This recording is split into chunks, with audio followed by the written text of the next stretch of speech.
No, it's all good, man. And you know, the funny thing is that I've learned to overcome it, and I've had a much I'm much more empowered to be myself now. Well, I admire that. Oh no, it's cool, dude. Let me tell you, it took a long time. I'm begging anybody out there, before you go and get surgery, before you walk into these hair clubs to someplace, I'm telling you right now, I am $20,000 in the hole, and 10 years of stress, the last 3, an absolutely horrifying existence of stress and pain. And I can promise you, the stress of this hairpiece is 1,000 times more than I would have ever felt if I had just been confident with who I am, dealt with the fact that these are the cards I've been dealt, and deal with them, and just shave my head. And honestly, like Spencer said, not everyone's there, but that's where I'm at. And now something completely different. Good afternoon. I'm speaking to you live just outside I like to think balding is just God's way of saying, now let's see you get laid. Is it true that if you don't use it, you lose it? What I'd really like to do is put the greatness of this man in perspective. The hair loss community has a lot to be thankful for, having you as a spokesperson. You mean you just call this guy up? About life and about reality. And now, America's #1 reality radio show for men. Live from Los Angeles, it's Spencer Kobren's The Bald Truth.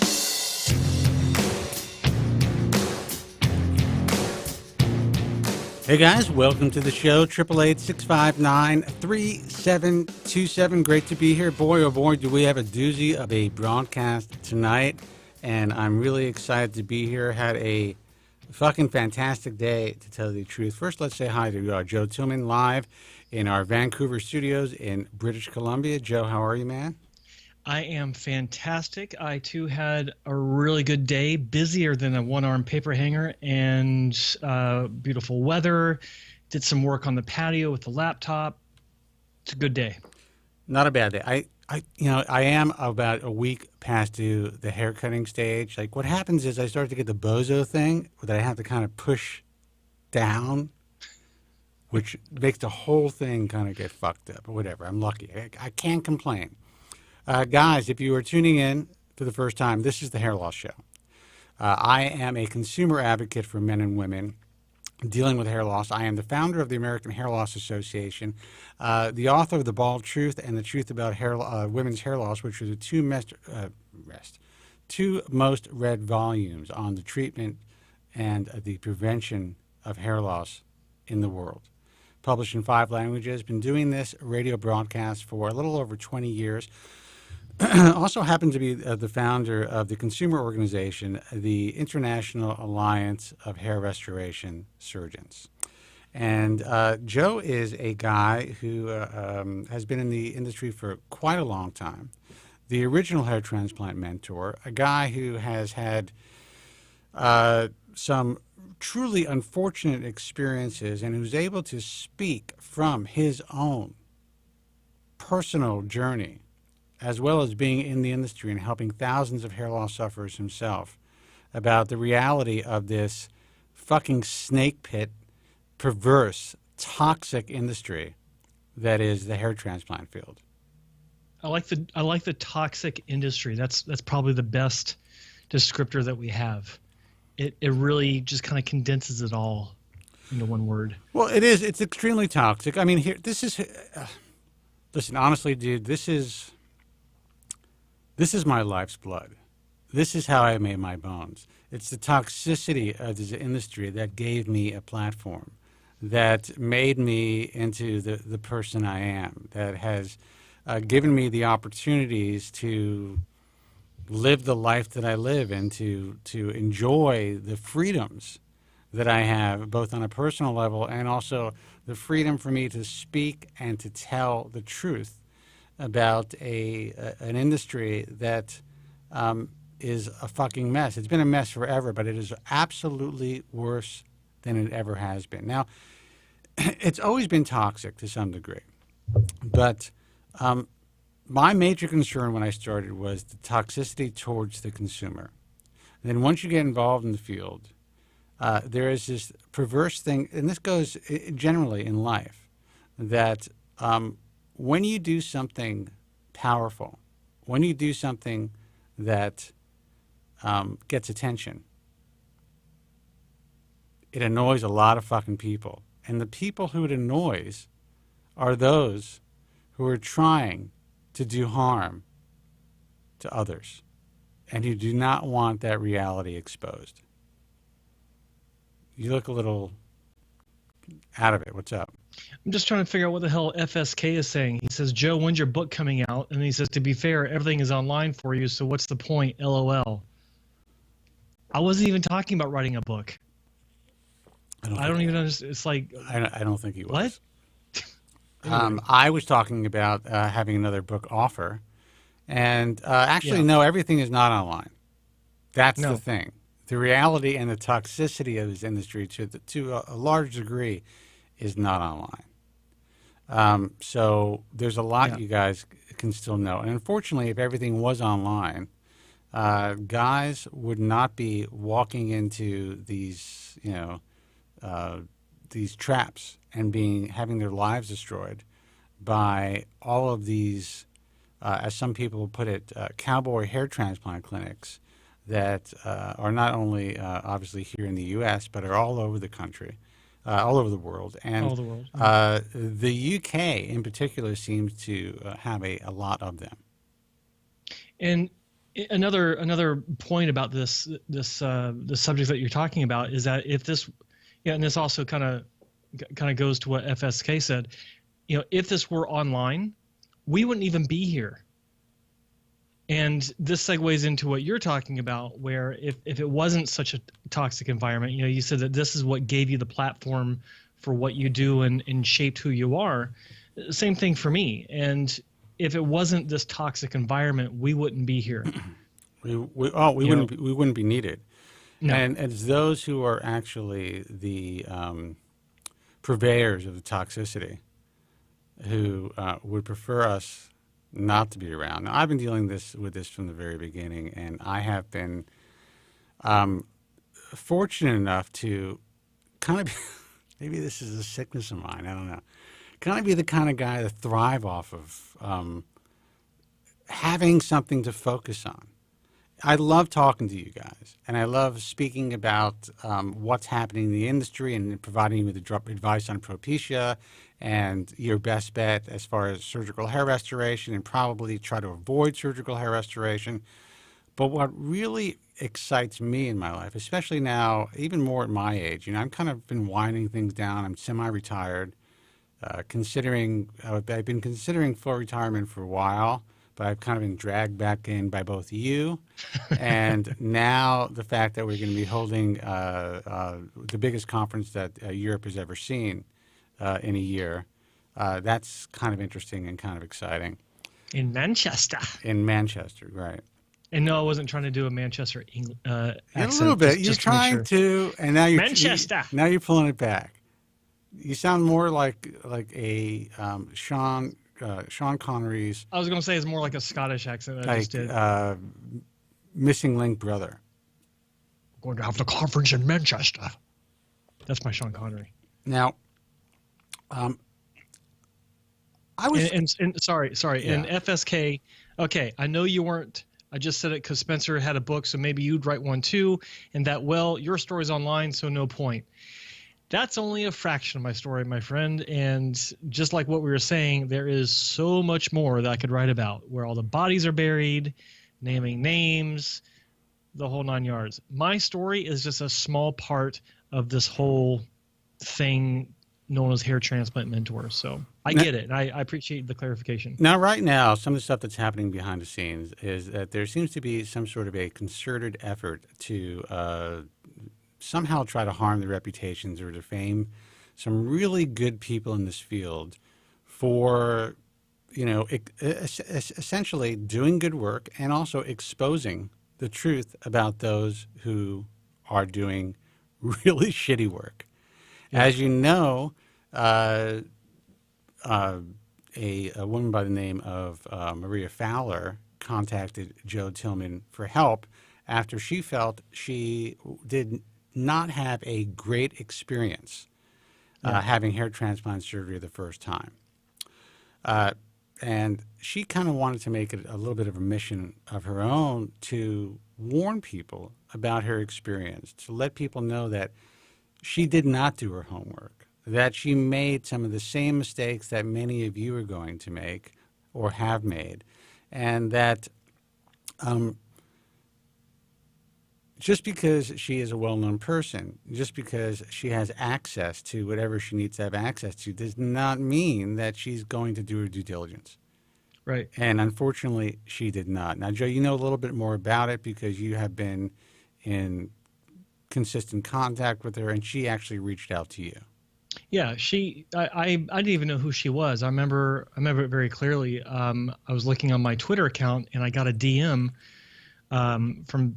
Well, I saw when someone named Maria Fowler started following me on Twitter, and then I think it was the same day. I got a DM from Maria, and she just said, "Hey, how do I contact you? I'd like to ask your opinion on my case," or something like that. And I didn't know who she was, and I thought, well, email me.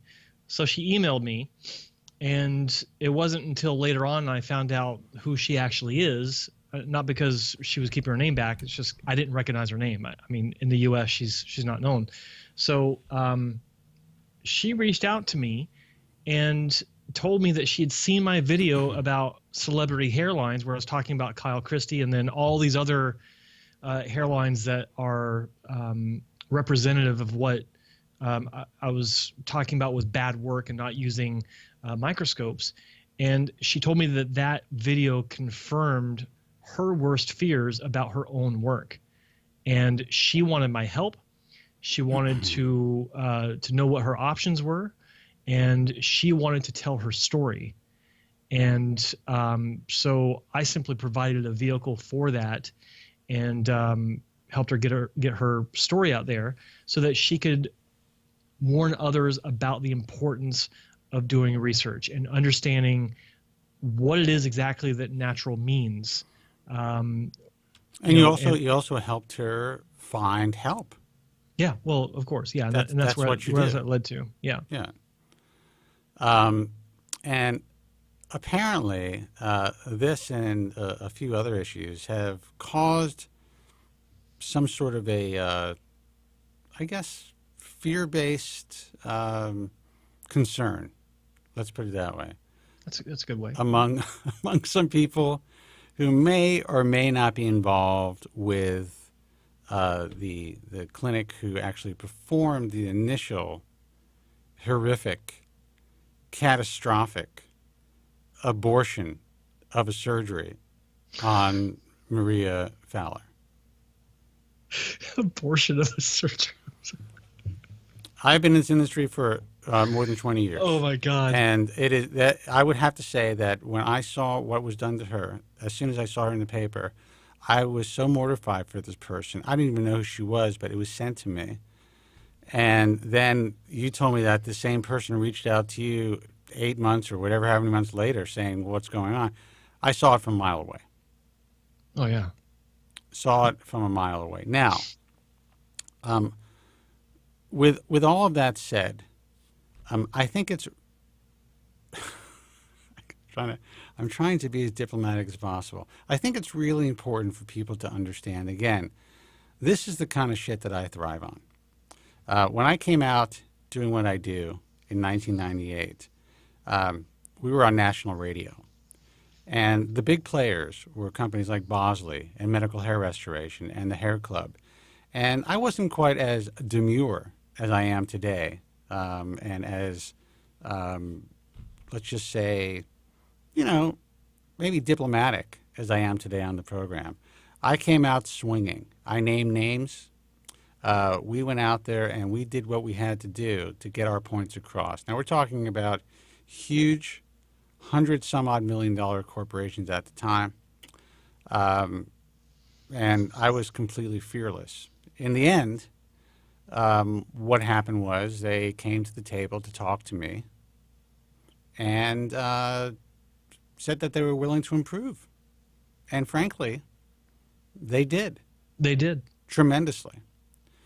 Also, there was one doctor in New York who wasn't quite so happy. And he initially filed what they claimed to be a lawsuit, a slander lawsuit against me, where I didn't slander the guy. Basically, his patients were calling in and complaining about him, and we talked about him and focused a lot on him because he was very well known. He was the biggest guy in New York. Handled that case pro se, and I'm kind of just giving my experience because I started at this at a very young age. I was in my early 30s, I was like 30 years old, you know, or 31 years old when this happened.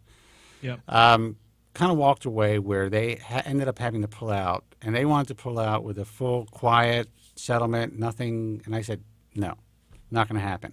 I'm going to take you to the mats unless this is what we get. I want to have the ability to speak about this particular doctor for a full half of every broadcast and say whatever I want to say. Otherwise, I am not letting go. They signed over to that. Yep. And the reality is that sometimes in life, the fastest way to lose control is to try to control everything. Exactly. And try to bully the wrong people and try to, put out information that is false and defamatory. If you got something that's true, you make it happen. But if it's untrue, then you're putting yourself in a tremendous liability on so many levels. And now with the internet, holy mother of God, it is a gift from God for somebody like really that, is. from somebody like me. So I want to read you guys just a little story, which I think is interesting. I'm not going to name the attorneys. Defamation victory. Hair transplant doctor stipulates to, and I won't give you the amount, but is the largest forced judgment in the history of Los Angeles County Supreme Court on an online defamation case. This is the doctor stipulated to this judgment who believed that he was anonymous on the internet, as everyone does. But the thing that a lot of people don't truly understand is if you have the money and the wherewithal and the connections to find out who posted what and from where, even if you're using proxies and whatever it is, you will find out.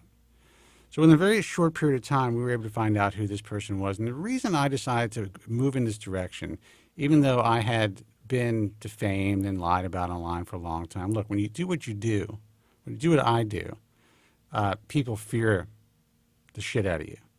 Yeah. And that's understandable. They don't have to. They can come to the table. They could say, what can we do to do differently? We can say we want to help.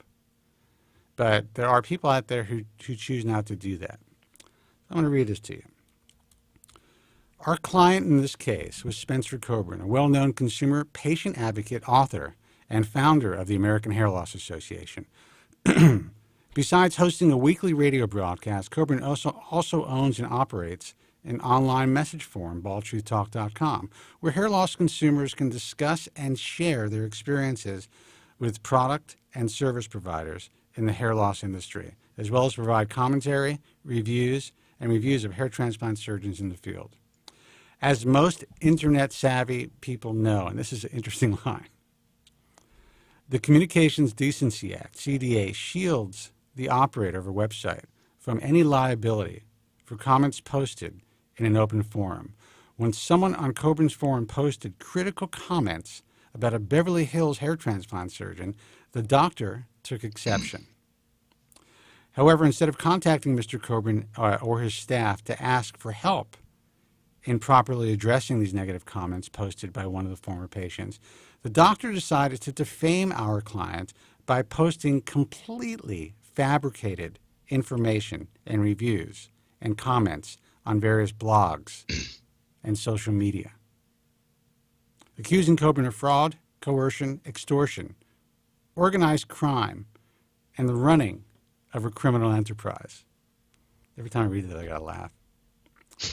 As an aside, some sites encourage negative comments and have no concern as to whether or not they are true. Operators of these sites are also protected by the CDA. But knowingly allowing false and defamatory comments to be posted was not the intention of the CDA, and we will not represent a party who is using the CDA to that end. And the reason they put that in there is because I'm protected under the CDA because of what I do. Except what we do is on Bald True Talk, if there are complaints filed, we verify that these are real patients. If they can't make that verification, those posts don't go up. If the person who's being complained about contacts us and says these complaints are untrue, then everything goes into a private complaint form. Everything is adjudicated. We may allow one complaint to stay up. We may allow the respondent to make a response, and then we lock it, and it goes away forever. We want to be fair to both parties. But I'm kind of glad that he put this in his article. Let me know if I'm boring you, because I'm about to get to a point. You're not boring me. Okay. Back to the story. Despite my repeated postings and articles about the wisdom of walk away on walk away, and even this one, which is almost identical to the case, some defamers feel they must show bravado, claiming they have to prove the truth for all of their comments. It's as though they never think it through until I serve them their first set of discovery questions, which forces them to, for the first time, to sit down and put in writing all the facts they are contending to support the statements they made. I have this image in my mind of them sitting in their kitchen, on their kitchen table, my discovery requests spread all in front of them, and after about 45 minutes of trying to answer the questions and realizing there was not one fact they can offer that would support the defamatory statements they made, saying to themselves, man, I am really screwed. Such a moment must have occurred in the case. In this case, defendant first did not respond to the complaint. Then he hired an attorney to try to undo a default. Then he had to fire an attorney. And then, I'm not going to read the whole story, but to make a long story short, in the end, I suggested to my attorney that we do something called a 998 order to compromise. Or I was going to take this guy to the mats for every single dime he's worth. That 998 order to compromise is basically an admission of guilt that goes into the courts as a judgment. And I gave a specific amount of cash that I knew, would probably break him, but I'd be able to get paid. He not only stipulated, can you pronounce that? Stipulated to the judgment. He then wrote to apologize personally to me. A few months later, he ended up being divorced. From what I understand, he was institutionalized because of having to lose his practice. And now he's living in his parents' home in his hometown, no longer practicing hair transplant surgery. Now, the reason I say this is that every false and defamatory statement that was posted online, for the most part, except for 3, came from him. And now these same defamatory posts that have been proven in court to be false and defamatory are being reposted by a person or a group who seems to be concerned that you and I came out to tell the truth, or to allow someone to tell their truth about their experiences. That's the thing, to allow someone to tell the truth that approached us. And it has put us in the crosshairs for retaliatory action. Yes. So the point of reading this, and this is just a blog post from this particular attorney, and obviously I have all the documentation and the docket numbers and all that stuff with every single post, is that the European Union and the UK have very unique anti-defamatory laws. Actually very positive in the favor of people like ourselves. Yeah. Reposting something that's already been proven to be false and defamatory is a really, really, really big deal. And the bottom line for me is this. Like I said, I'm semi-retired. My choices now are, am I going to go play basketball, lay out, get some sun for the day, and then do a little work? None of this is going to hurt me in any way, shape, or form. However, sadly, what it does in my view is that it gives a false perception or it can possibly hurt consumers. And that's what we really want to avoid. Yeah. And so I am making a decision, and I think it's an important decision, to have a little fun. Go full force. If these people are concerned about what has been done or said about them at this point, and they're losing sleep, I don't even know if they can imagine when 15 multimillionaires get together and decide to actually expose the truth. The real truth, yeah. Let alone inform them about all the false and defamatory information that they are now posting online. I got to tell you, I don't give a shit. There's stuff up there that I allowed to stay up there. Google was alerted to this judgment and removed so much derogatory stuff, it was unbelievable. Some stuff that wasn't in the judgment that was sent to Google, I have affidavits for stating that they were false and defamatory. I didn't even take the time to send them in. That's how little it fucking means to me. All I have to do is if any consumer asks, hey, wait a second, does the American Hair Loss Association ever collecting donations? I could say, you can check the books. The American Hair Loss Association has never accepted or collected a single donation from any party.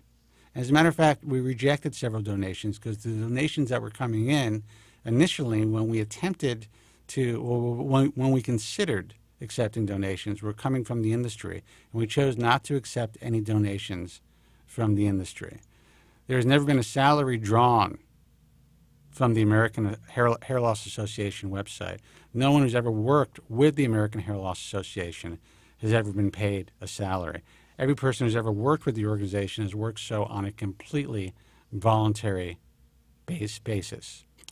And the term suspended in the world of corporations in the United States means a couple of things. One, you have chosen not to file or continue to file for 501c3 status. You have relinquished your 501c3 status because if you're not taking donations, you don't need a tax deduction. Or you essentially have taken a break from the corporation.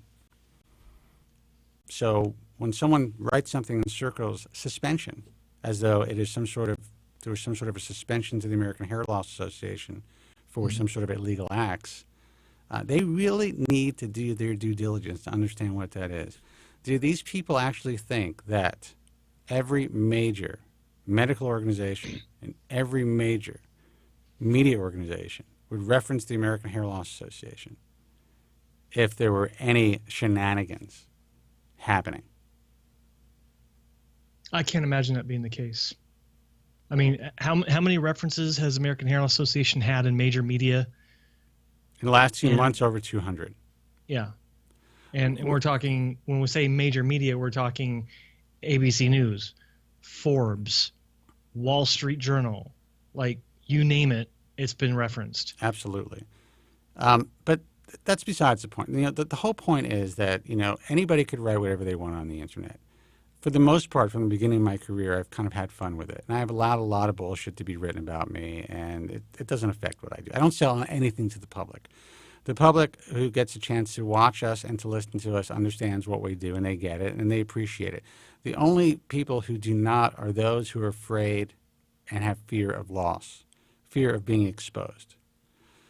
So we've decided as a collective, including many of the top surgeons in the field in the UK, to essentially get in front of this so that consumers can no longer be harmed.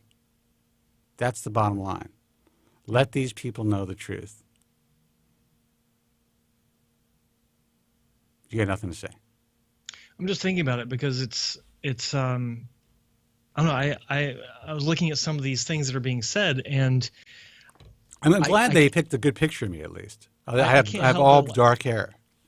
Well, they picked a great picture of me at the gun range shooting a 9, which is what I love to do, and I look good, so nothing to complain about. Here's the bottom line.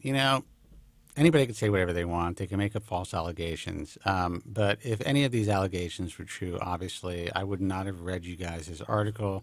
I would not have a stack of papers from the Los Angeles County Supreme Court showing that each and every thing that they are trying to repost has been proven to be false and defamatory, completely fabricated information. And I would not be willing to go out there and say that this is being done because I would be in fear that, wait a second, oh my God, this is being exposed. Holy shit. I hope nobody finds out about this. I want everyone to find out about this. I want that to stay up. I want you guys to continue to fucking do what you're doing because that gives me the ammunition and more ammunition to do what really should have been done a long time ago. I stepped away from this. When a group of guys came to me and asked for help, I was just like, look, you guys are, if you guys are real, obviously you're free to post on the forum, but it's not really my thing. We're really here to educate patients and tell people about, the entire industry, not necessarily focus on one group of guys. That focus may change, and it's going to change pretty quickly, I think. I think, I look at this as something that kind of falls back in line with what I used to deal with I still deal with is, when people make... Guys, hold on. We'll take your calls in a second. This is a really important topic, and it affects all of you because it shows what I would consider to be, I'm not saying that these people are sociopaths, but I'm saying there's a tremendous amount of sociopathic behavior by anyone who's willing to harm people for money. And that's what this boils down to. But another point to consider about what's going on is I'm in the short chair again. How does any of this affect the actual truth and the message that we try to deliver every week? The message that I try to deliver through my own channel, the message that you deliver through your own outlets. All this is designed to help the patient. And when someone stops to look at what we do and then to see this kind of response, it's very clear that there are people in the industry that don't want us to do what we do. Why is that? When you follow the trail, it kind of makes sense. And this kind of gets back, and I was saying this earlier, this kind of gets back to what I do and what I've been doing for 15 years.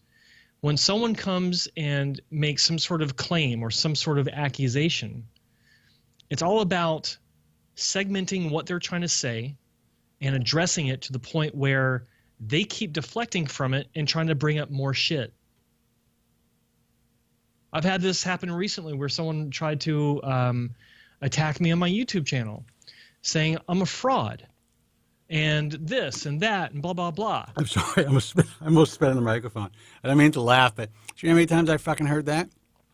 These people put up a video on this page from a guy who was removed from the message forum for trying to sell snake oil. So what this guy decided to do is read from it. This is just, it shows you what idiots these people are. This guy's reading from a screen, and the only reason I allow it to stay up on YouTube is because it makes me laugh every time I hear him try to pronounce my name. He's reading one of the defamatory comments that this doctor posted from a screen. You don't even see his face. And at the end he says, buy my product here, here, and here. Yeah. Spencer Kobren's, he's conning you guys. Yeah, he's conning you guys, but you can buy my product right at www.blah, blah, blah. And these guys think that's really an effective tactic.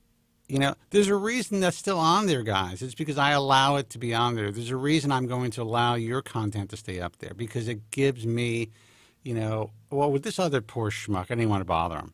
Let him say whatever the fuck he wants to say. But with you guys, while I probably, know that I probably wouldn't be able to collect the judgment based on, some of your alleged, if these are the guys that other people are talking about, past history. I heard that one guy had to go bankrupt after over $500,000. Yeah. I mean, if you have to go bankrupt because you can't somehow get enough a loan or have a line of credit for $500,000, you are in fucking trouble, buddy. If you're in business, you're in bad fucking shape. You weren't in good shape to begin with. Or $500,000 pounds, whatever it was. Yeah. You're in bad shape. So, I realize that these guys are, unlike this physician, are probably judgment-proof. I mean, believe me, I don't feel bad that this physician now is living in his parents' basement or wherever he's living, back in his hometown, trying to do medical, what is it called, pain management medicine for an insurance company. But I had to take him out. And also for you guys who are listening, and I hope that this does get across goes across their table. For several years, I worked with the Better Business Bureau's, what is it called? The National Advertising Division of the Better Business Bureau. There's a company here in the U.S. called Avicor. They're a $500 million company. We're talking about $500 million annually. They recruited me to work with them. This is around the time that I think that you guys are claiming the American Hair Loss Association was suspended, by the way. Within a year, we took down the biggest company in the United States. That's the way it works. The truth is your best defense. The truth always wins in the end. And if you're savvy and you're smart and you understand how the system works, which luckily this has been my entire career, you are in a position where you could really help people. And that's what we plan to do. And I'm really glad that there's a lot of physicians in the UK now that are like, you know what, fuck this. This isn't going to go on. We will pool our resources to make sure that stuff like this never happens again. And frankly, I think in hindsight, I wish they would have. They wish they would have done this before. I don't think anything like this has actually ever happened. So in a sense, kind of got to thank these guys. Well, the reason I'm thanking these guys, and I was telling, well, I'm not going to say who I was telling earlier today, was like, I've just been bored shitless. I'm writing this article for the ISHRS. I'm considering writing a book again because I got this offer. I'm not sure what I'm going to be doing with myself. I'm working out. I'm playing basketball. I'm trying to stay in shape. But is that the only thing an old man does? I got to have something to focus on. And to me, I love going through, doing research, going through affidavits, and going through whatchamacallit, Jesus, I can't think today. Can't help you. Don't know. Going through discovery and getting all this information out there. To me, that's fucking fun. I worked hand in hand with my attorney. Like I said, I was the one who said, you know what? Let's try a 998 order to compromise. He goes, no one has ever signed a 998 order to compromise in the history of me doing what I'm doing. And he's the president of the American Association of Online Defamation Law, or something like that. You can look him up. Is now or at the time? At the time, and now he's a big board guy and on an international level now. Yeah. And he said they won't do it. There's no way he's going to stipulate to this. I promise you. I have him dead to rights. We have him dead to rights. This guy is shitting his pants, and he doesn't want any more trouble from me. Within 2 days, he signed that fucking order. They called me. I remember I was with Common Law in the car, and I got that call, and his assistant, who's also an attorney, said, "You're never going to believe this." He signed it. So it's all there in black and white, fellas. Anyone who reads any false or any defamatory stuff about me online, realize that it's already been proven to be false and defamatory. I wouldn't be sitting behind this mic. I don't even know what a convicted non-medic is. What the fuck is that? What? I don't know. You know? I don't know. I can't imagine. You know, to say you're convicted of something. It's unbelievable. How would I be able to come on the air week after week, show my face, do what I do, work with the biggest media outlets in the world, have the biggest media outlets actually carry my work from the American Hair Loss Association, if in fact any of that stuff was factual? So I think it's important for everyone to understand this. And I made a decision at first I was like, what do I give a fuck? When it was pointed out to me, you pointed out, some other guy pointed out, he's like, all these guys are saying this stuff against you. I was like, so what? Yeah. Yeah. It's been done. I was actually kind of surprised at the time. I was like, check this out. And you're like, meh, again? Yeah. How many years have I been dealing with it? What the fuck does it make a difference? The more this happens, and this is what they don't understand, the more successful I've become in my career every single time. Yeah. So it only puts fire under my ass. To me, it's going to be a lot of fun. And I think we're going to make a lot of friends from some guys online who have been really trying to get us and get me more involved. And I was just like, look, man, I don't have time for that shit. You guys have an attorney. You guys are doing your own thing. Good for you. I wish you the best of luck. Now you guys have a good friend. And I can certainly help your solicitors in a way that they'll probably be surprised. So if, in fact, the people who are doing this are connected in any way, I'm all in for you guys. And I'm in for Maria, because she's now being defamed online. Yep. And if she's having any financial issues or whatever it is, I will help her out. And I will do whatever it takes to make sure that this not only ends, but it's actually crushed in a way that these people really never expected to happen. Like I said, the term hellfire and brimstone comes to mind. Well, they kind of think that they can't sleep now because of what's happening. They have to deal with lawyers and they have to deal with what's happening online. They don't even know what it's like. They have no clue. They were going to be praying to feel the way that they felt last week.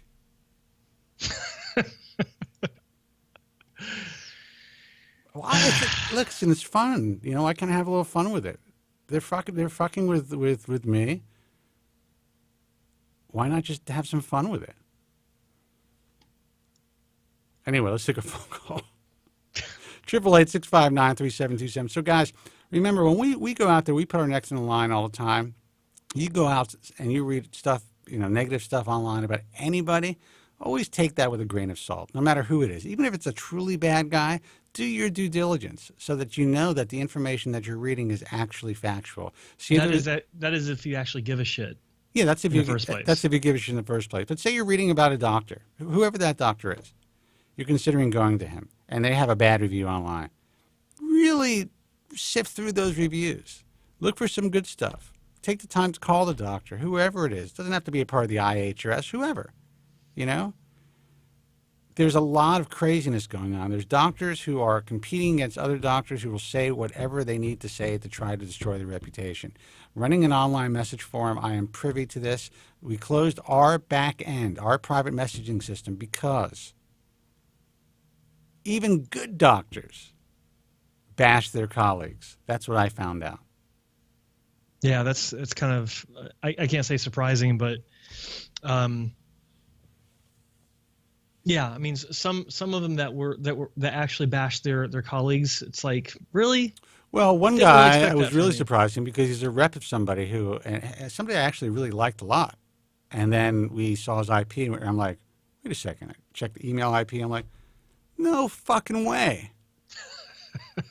And he's out there posing as a patient, bashing his boss's competitor on the message forum. That's when I was like, you know what? This has got to end.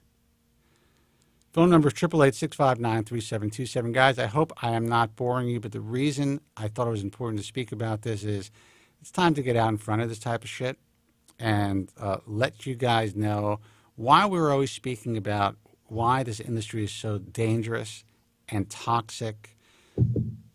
If there are people out there who are willing to do what was done to this poor woman and to other people like her, and there are hundreds, if not thousands, of clinics doing that today. More than ever. Yeah. Imagine what type of human beings they are. They will go to any length. If they feel that they are in the hot seat to try to somehow deflect the eyeballs from them, and to make it look as though their colleagues and other people in the industry are bad people. Yeah. So they're not the only ones getting shit. Everybody's getting shit. 888-659-3727. Hey, man, you're on the air. Who's this, and where are you calling from? Hey, man, what's up? Hello. Caller from New York. What's happening? We're here for you. All right. I don't even know if I hear. Is that dead air or is it even connected? He's trying to speak. I'll give you another second, dude. Oh shit! Just dropped the other line. All right, guys, call back. 888-659-3727 is the toll-free number. Here's the good news. There's a lot of good things that are happening in the field. There's a lot of guys who are now really taking the time to learn how to do the procedure well and who are attaching themselves to guys like Joe, who are applying to the International Alliance of Hair Restoration Surgeons, who are joining the International Society of Hair Restoration Surgery to get educated because they really want to learn, on really how to provide a good service to you guys, which I think, listen, I am a fan of the ISHS as far as what it can do. I'm not a fan as far as what it hasn't done. And that's a lot to explain, but I will after this call. Hey, man, you're on the air. Who's this? Where are you calling from? Hey, it's Nico. How's it going? Hey, Nico, what's happening? Nico, man? what's up, buddy? Hey, guys, doing okay? Good? Yeah, Good. dude, I'm doing fucking great. Was that you that just tried calling? I have a... I did. Yeah, I have an appointment. Okay. An appointment. When I'm done with you guys, I'm having... How do you pronounce it, Joe? Wagyu? Who? What? Wagyu meat? Wagyu beef? Or is it yeah. Yeah, it's Wagyu beef. Yeah. Yeah, I'm having Wagyu sliders, which is my favorite, and some good booze at the Waldorf rooftop after this. So I'm looking forward to getting off the air. But anyway, what's up? A couple questions, and I did just want to say thank you guys for what you do. I mean, I know you guys got the sound bites and the appreciation, of all the shows that you guys have done, but you really do. The opening was intense, and it's like I feel truly appreciated and that you guys fucking give more than just a shit. I mean, you take your time for free to do this, and I just can't thank you enough for just how much better, even though I feel like it, took some wrong steps with my approach to surgery and use of Propecia and the timeline and all that bullshit. Just, across the years listening to the show, I was definitely felt I was always a casual listener, and it always felt more self-helpy for me. Yeah. But you guys take such a special interest in people's cases that it means such a shitload. And I do have a couple of questions for you, but I just wanted to say that to start. I appreciate You're just trying to butter us up, so we'll answer your questions. So we'll take 10 of your fucking questions. Oh, yeah. Well, all right, fine. I'll just give you fucking 3, bastard. Just 3. We're not stupid, buddy. I know what you're doing. No, but it is sincere. I really do appreciate what you guys do. It's all good. I'm just flipping you shit. No, you're allowed to. You're always allowed. I guess, and I think one part of the opening is it's nice to even, sometimes you guys joke around about being patients can come across as the crazies, but I think it is important for even a patient who's anxious about something should be able to challenge a good doctor with questions about their case without appearing to be just an anxious piece of shit who's worried about their situation, and I think even good doctors should be challenged with questions. But I'll cut it down to just a couple quick questions. One is, I guess surgery-related question is, when creating, I still have some filling in to do in the hairline, and I'm not going to jump into surgery for a while at least, just because even when you feel like you go to a resource online which ain't shit, even if you do a couple of years of research, it just isn't shit. You really need to take time with everything. One thing I did come across online, you do. And I know you guys would know for sure, is I guess when creating recipient sites in the hairline or whatever, any area of the scalp, say angle direction is different from how it was in the native, can that create a shock loss or pore growth and or shock loss around that area? I know it may be a weird question, but this is why I like your calls, because when you call, I get to talk surgery. Yeah. Well, yeah, you don't fuck around, but I get to talk surgery, and that's my wheelhouse, man. I love it. It's fun, and that's actually a damn good question. So, to answer that question, when you have, look, the whole point that you're told about for matching angle and direction is so that you can get the delicate naturalness, so that the hair flows like the native hair, so your long locks look like you never lost them to begin with, and all that horse shit. Oh, right. Well, part of it is also to prevent shock loss, and we're not talking the temporary kind, we're talking the permanent kind. Permanent. Fuck yeah. Because when, I mean, can you see me right now? Yep. Okay, so let's see. See if I can do this. So when you got a hair sticking out of the scalp like this, and I don't know if the timing is going to work out, but there's a slight delay, but it'll catch up. Yeah. Okay. Yeah, now I see it. So go. So then you got a space here and another hair over here next to it. And the doctor goes in and he tries to make the incision in between. If that incision isn't the same angle, then what's going to happen is it's going to be slightly off, and as it goes into the tissue, guess what's going to happen? It's going to cross over the base of that follicle and cut right through everything that's going to allow that hair to grow either at all or normally. So what happens is when everything, a year later and everything's grown out, you'll have some permanent shock, and or you'll have some hairs that look like the village idiot among all the geniuses that are the rest of the hairs. They come out at funny angles. They're kind of curly when you have straight hair normally, kind of kinky, looking like pubes. I've seen it 100 times, and it ain't pretty. And so that is one of the benefits to matching angle and direction, besides the marketable, perfect, beautiful, natural results. Both of them are very important. Make no mistake, but that can cause issues if it's not done correctly. Now, does it have to be perfect? No. That's also dependent on the density that the grafts are being placed into. So you'll have some clinics that advertise or tell their patients, we don't need you to shave, and there's nothing wrong with that. But they have to have the experience to know that they can go into a certain density, but they also have to have the experience and ethics to say, you know what, no, it's a bit too thick, we'll have to shave. There is a difference. Some doctors have no problem with it, but they will tell you, the ethical ones, they will tell you, yeah, there's a threshold where we prefer not to go into, and if it's at that threshold, then you basically don't need a hair transplant to begin with. Does that make sense? Yeah, no, that's why I asked. I mean, because I experienced a bunch of shock loss after the first procedure. I noticed that sort of I know you can't recreate youth necessarily, and, my hair is curly, and I think I got so used to a miniaturized look as I aged, as my hair, sort of how I styled it, how I piered it straightened out a bit when it was naturally curly. And I sort of noticed that even just looking back in older pictures when I was younger, I know you can't get that necessarily the same thing or whatever, but I have a sort of a different angle from how it was originally, even though the area sort of was bare in that hairline area.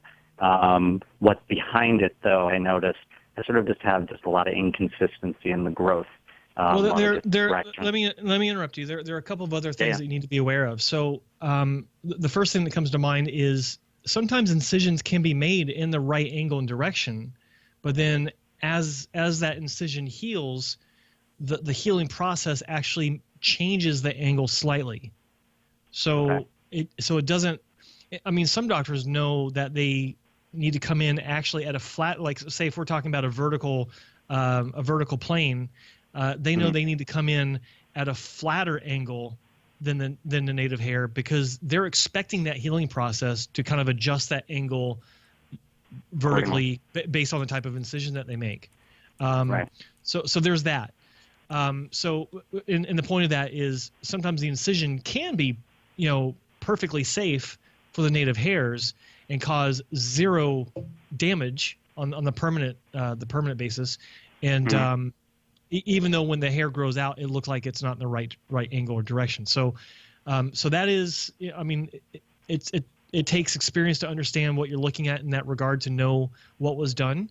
But in general, I mean, that's the way it works. The second thing is, just because someone may have had shock loss doesn't mean it was from surgery, because a lot of times if hair is miniaturized to a certain point, again, a certain threshold, right. On its way out, then the trauma of the procedure in general just knocks it out, and it just doesn't come back. And that's from an interruption of blood flow. It's not from it's not from physical trauma of being cut or impaled by an incision-making device. It's just the interruption of blood flow, and they're like, "Fuck it, we're done, bye," and they don't come back.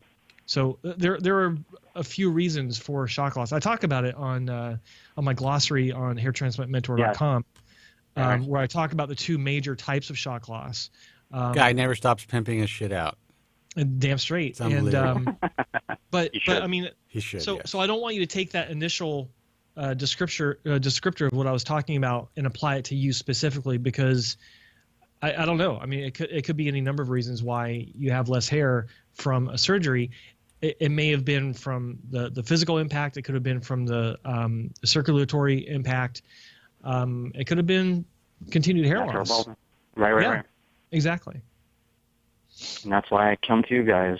I mean, fucking hey, you research the shit out of something and you don't know shit until you're either in it or you discuss it, or even when, as I said, even when you talk to a doctor about it, or a great doctor about it, sometimes it's just, you don't want to just appear to be the crazy, but you want to ask good questions, and so that's why I'm asking you guys. Well, you can't be overly concerned. One concern that I always tell patients to have when they are speaking with physicians is, at the very least, even if you have a lot of questions, do your best. Try not to appear neurotic. Because if you appear to be neurotic, then these surgeons may just say, you know what, maybe you're not a candidate, even if you are. Now, the good news with that is, if you are actually neurotic to the point where you're not a candidate, then they made a good decision for you and for them. Yeah, it's a win-win, no question about it. I mean, I know guys that have had what most people would consider to be, on level, on par with the best hair transplant results ever produced. And they are losing their fucking minds because of their neurotic obsession with like a hair that they think is out of place, or I mean, just I've seen a whole list of issues that have driven some people to the point where they hate the fact that they had a hair transplant, even though it looks fantastic. And that's why I talk about, don't have a hair transplant in my first class video, pimping it out. It'll drive you fucking nuts, potentially. Don't have a hair transplant if you haven't thought about the potential downsides, and instead of just focused on the upside that you read about, you hear about, that you're told about. I'm telling you, I was talking about, I haven't had a haircut in a while, so I'm doing little bozo things. I'm kind of like getting it flat, and when I do that, then the top comes up really weird. And I'm like, if I just had the hairline refined a little bit, it would be life-changing for me as far as my ability I wouldn't have to get a haircut every 3 weeks. I would be able to really style my hair exactly the way that I want it. Yep. But I still choose not to do it because of the potential downside. Now, there's something called opportunity costs in life. And sometimes you choose to relinquish something because there is a possibility for a better outcome. I don't see the opportunity cost value in this for me. I would, your OCD benefited you. Yeah, I think that it could be a downside for me, even though many doctors have told me that they're pretty sure I would be okay. Pretty sure isn't enough for me. You know? I'm pretty sure you won't have a mental breakdown from this. Yeah. Pretty sure is not enough for me. If they were able to somehow say, I'm willing to sign a legal document saying I will give you $2 million if this doesn't work out the way in which you think it should work out in your head, then there's no way I'm going for it. Yeah. Right. And that's not going to happen. And shit comes up when you least expect it, even if you do your research, even if you consider the downsides, even if you go in a little OCD or anxious or whatever, neurotic, you never know what's going to happen. And guys, by the way, Nico's a little verbose, so hold on. 888-659-3727. No, but you're 100% right. You know, I had an interview with Dr. Mark Dower. He's actually the second doctor that came into this studio, and his office is very close to where I am right now. And we were talking about how every single case, there's a surprise. You can go in, you can have that consultation. You could do the consultation yourself, not with a consultant or an advisor. The doctor could do everything from soup to nuts. And as soon as he goes in there with that punch or with that scalpel, all bets are off. Yep. Now, his hope is that his visual and medical examination of you and your scalp gave him enough information, the information that he needed to proceed in the way in which he thought he was going to be able to proceed. But sometimes once he opens you up, whatever the procedure, even if it's just using punches, all of a sudden it's like, holy cow, I had no clue. For some reason, the skin is not taking the punch well. It felt right at the time. I thought I was going to be able to do this. I had no idea these graphs look like the legs of a three-legged coffee table. Right. Exactly. You know? Exactly. And so they go in once, transection. They go in twice, they bury a fucking graft. They go in 3 times, transection. Then these guys know, the experienced guys know, you know what? We're going to have to do a strip or we can't do anything else. The inexperienced guys, the majority of people that are out there now performing surgery, don't know those nuances of that surprise. And I know I just went off on a tangent, but I thought it was important to say that. Yeah, I'm verbose, bastard. I'm kidding. But and verbose is okay. You know, I mean, in fact, you have a lot of good questions, and you have a lot to add to the show.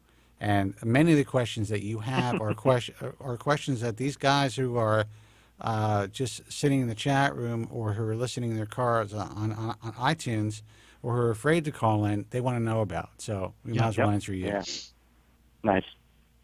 So go ahead.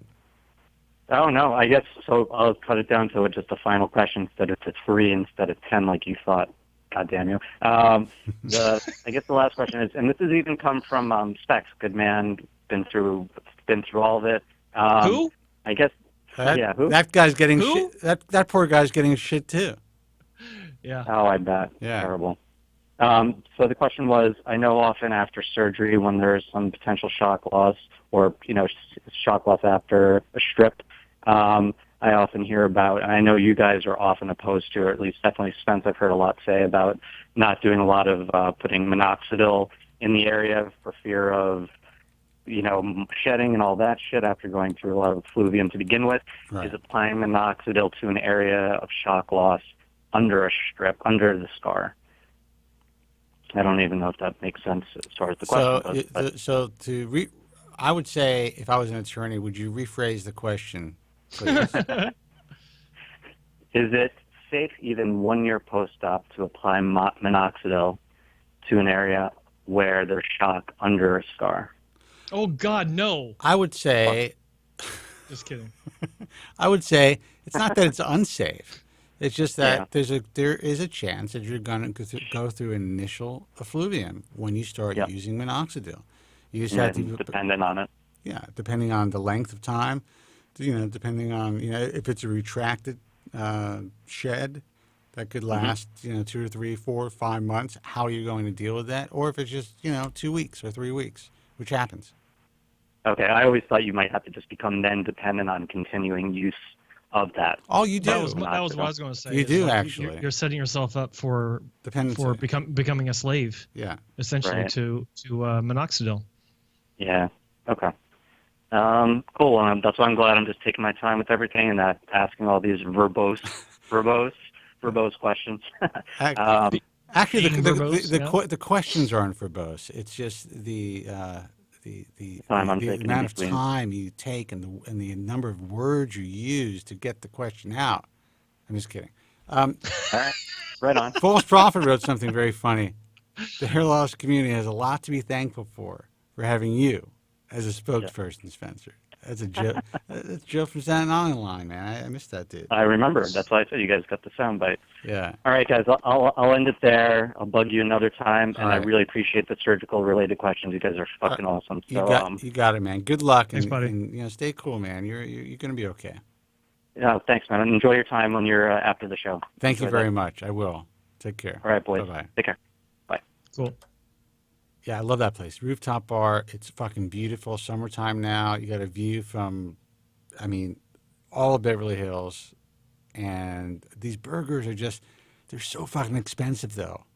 Like, there's something in me. You know how I am, Joe. It's not that I'm cheap. I spend money on things that are valuable, so I spend money on this type of stuff. But when you look at the price tag, when you go to the Waldorf, you're like, a smart man wouldn't be doing this. No. But it's just so enjoyable. It's like why $10 for a coffee? Yeah, but it's just so enjoyable. These burgers, they're little tiny burgers. They're like $60. Huh? Oh, I'm not kidding you. Oh, but it's made with the Wagyu beef. Yeah. Okay, I can see that. Yeah. That's some good shit. Anyway, guys, phone numbers. We have some open lines. 888-659-3727. Give us a call if you want to talk about anything related to hair loss. We do this program live to help you guys out. Otherwise, we would just do a podcast. Joe took the time to help some guys out, and now a bunch of people are dealing with some online defamation. Now some people pissed. Well, I got to say, a smarter move probably would have been like, hey, you think you could, I don't know. Maybe stop talking about how we're doing 1992 surgery. Yeah, maybe stop talking about how we're doing the most insanely, bizarrely perpendicular to the scalp hair transplants that I have seen in quite a long time. I think a better use of that energy would be to maybe send your doctor to get trained on how to do a hair transplant. I would say 100%. Like, to me, if people were coming back with those results, I'd be like, you know what? Okay, we got to pay the rent.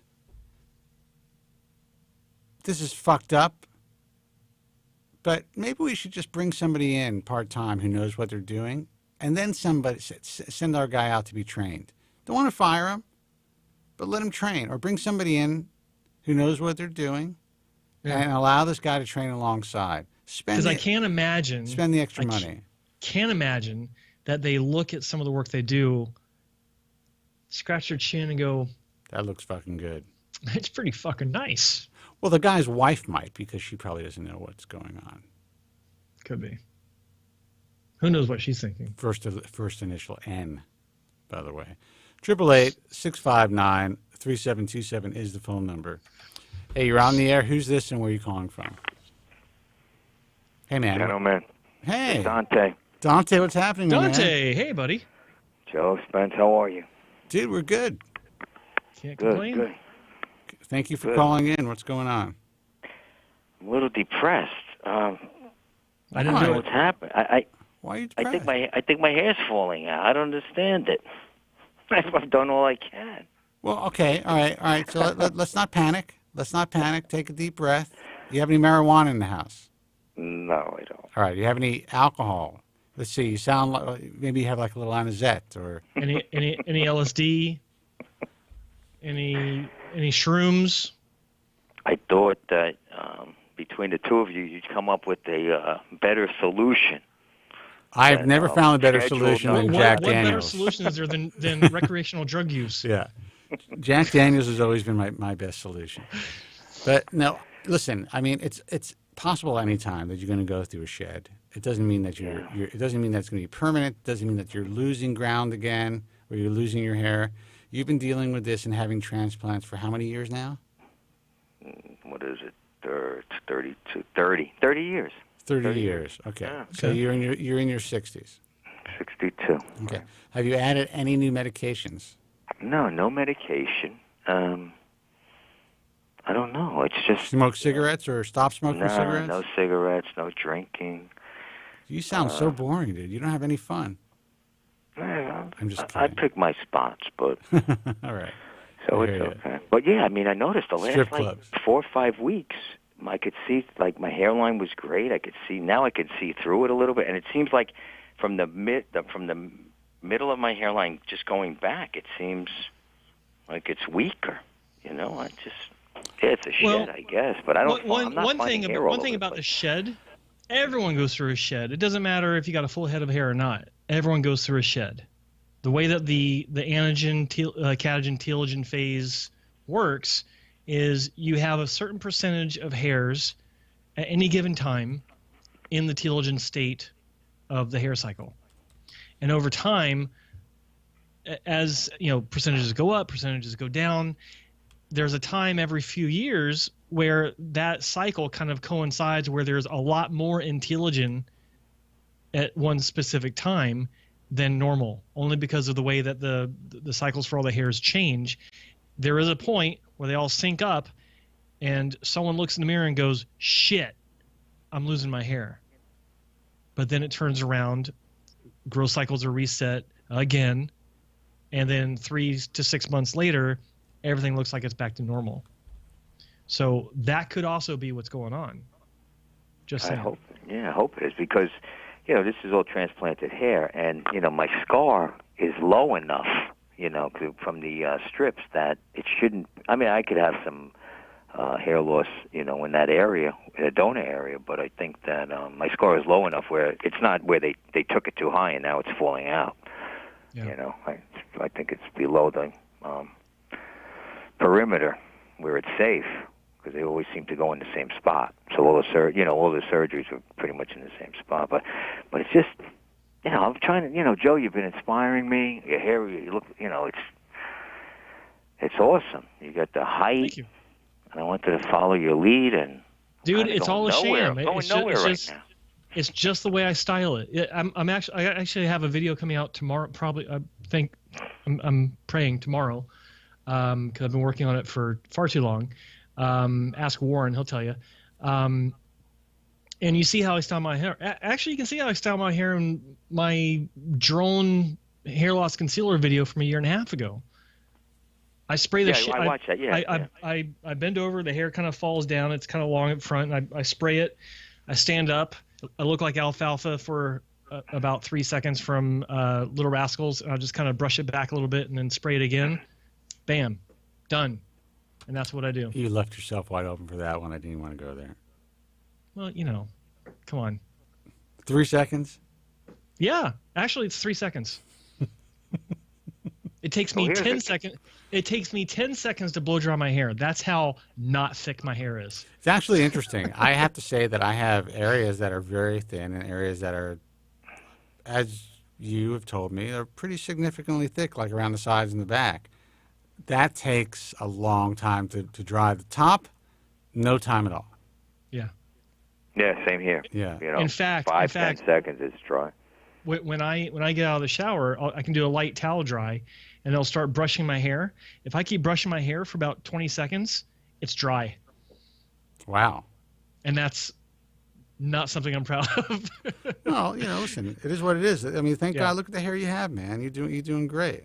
No, and that's the thing is, and this is actually a subject for another video. How even with low density, I mean, my hair is like not even remotely close to original density, but it's at a density where, again, thresholds, where the terminal caliber of my hair actually helps to give better coverage, and better coverage gives the illusion of density, and that's the way it works with hair restoration. So that's why I'm able to do what I can do. It's like it's kind of dense, but not really.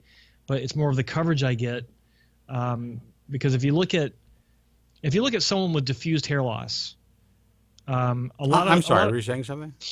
You just put camera on me and you can go get your water. Right. No, The thing is that if you look at someone with diffused hair loss but in a Norwood 6 pattern, and then you look at me, who was a Norwood 6 plus, 9 times out of 10, the diffused hair loss pattern Norwood 6 actually has more hair than me, density-wise. It's just their hairs are so miniaturized that the terminal nature of my hair vastly overpowers the visual aesthetic of their hair, right? So I grow my hair out a few inches, they grow their hair out as long as they can, and the coverage I have, even though my density is lower, is far greater than what they would have, even though I've got less hair. Does that make sense? Yeah, well, what I also think is that the hair, where they do take the donor area, I think the hair on the sides and the back, in the donor area, is thicker hair, I think, than what's on top of a person's head. Do you find that? Well, that's what I'm talking about. Terminal hair being a strong, healthy hair that's not being affected by DHT. It's not being miniaturized. That's a terminal hair. Yeah. So. Yeah, of course. I mean, the hair in my donor area is, it's not like ropes or anything. It's not that thick. Wait a second. I just got some frightening news. Someone in the chat room said watching porn makes you lose your hair and go bald. Shit, that's why. Jesus. That is and we're all screwed. We are fucked. We're done. I have an important question for both of you. So I come out of the shower probably like, a lot of us. I look in the mirror and go, holy shit, I got no hair on my head, right? And then you start blowing it dry, and all of a sudden it fluffs up, and you get pretty good coverage. Yeah, but you do the same with your penis. Go ahead. That's true. Yeah. I can only really wash my hair every other day because my hair isn't strong. So if I wash it every day, there's no body to it the second day or third day straight, and it just is, it's limp. And I never use conditioner because if I put conditioner in it, it won't rise at all. But what kind of shampoo do you guys? Not that it's grow hair, but just for body or fullness. Do you guys have any? I use a very simple sulfide-free Aveeno shampoo, which is. For me, it makes my hair full body, but it's not a full bodied shampoo. I try to keep it as simple as possible. I used to use a product called Fuller Thicker Hair, which works really well. There's a lot of good shampoos out there. But for me, I noticed that while I want as much coverage and as much fullness as possible, I guess I'm blessed with even though my hair is fine, it's kind of wavy. And where I have a lot of it, like the backs and the sides, if I put thickening shampoo in it, it just gets ridiculous. Like I have to get the guy to thin it out. Now the top, I get a real bozo thing. Right. And then the top, I just think that when I use thickening shampoo and wear the makeup, that I can see more of the makeup as opposed to when the hair is flatter to my scalp. Does that make sense, Joe? It makes perfect sense. Yeah. So I don't use any type of thickening shampoo. I use a straight sulfite-free, and not that I'm even afraid of sulfites. It just happens to be sulfite-free. I was never a believer that these sulfites caused any damage in anyone who wasn't dealing with androgenic alopecia, and even those who are, I was never a believer that it hastened the process. I use is just simple. It's not simple. It's kind of pricey, but I just like it. It's called Pai-Shau, Pai-Shau. They're going out of business. You mentioned that one more time. No one's going to be able to get it. It doesn't matter. Well, no, you can still get it, but sulfite-free, paraffin-free. Jesus, it's gluten-free, tea infused, smells like incredibly nice Moroccan oil, and bastards are going out of business. They are? Don't know. Yeah. So go to Amazon and order it if you can, because it is good stuff. It is good stuff. Okay. Yeah. Paishau. Best hairspray I ever used. Guy said to put his hands up if they've ever been watching porn during a show, and I put my hand up, and no one laughed because it was funny. Bacatero Lion says, "Why the hell is that, Joe?" I don't know. The woman that styles my hair, she actually knows the owner of the company. It's a Canadian company, by the way. And Dude, this guy drives across Vancouver just to have this chick style his hair, and because she's good. She does a good job. I admit does. that, but there's got to be other people who can do as good of a job. You know what? I actually searched for someone to cut my hair. See, you change the subject. But I understand why you do it. I saw her on video. The marketing was not something this guy thought of. He thought about making a really good product, and he didn't. I think that I don't know the details. He just didn't market it right, and invest a lot of money in it, and it just didn't fly. So there you go. But yeah, I actually searched for. I was going to this one guy that was cutting my hair, and he totally screwed it up one day. Didn't go back. I was on the hunt. I was searching for about 2 years, and it turns out this chick was just down the street from where I used to work, and I started going to her on a recommendation of a friend. It's like $20 for a haircut, and yeah, she's been my stylist now for I think 5 years, 6 years actually. She's good. So yeah, good haircut's important, but she's a fucking smoke show. Come on, why can't you just admit it? Not really, no. Right. Yeah, his wife is watching. He can't say it. What were we saying, Dante? I was saying because Spencer said to get your hair styled. So if you go get your hair styled without a haircut, it lasts like when you wake up in the morning, the whole thing's blown up, so it doesn't matter. But a good haircut's important. But some people do, to style my hair, but that only lasts. What I meant was, that's a very metrosexual term. I meant the haircut. I mean, I don't go to a place that has a barber pole anymore. You know what I mean? You know what I'm talking about, right. Dante? Who? A barber pole. Oh, a pole. Oh, got it. Barber pole. Yeah. Well, here's my problem now. I have this partial piece in the back, and I can't go to my normal girl who I was going to for, say, 20 years. Now I have to go to why? The salon. Did you ask your normal girl if she could handle it?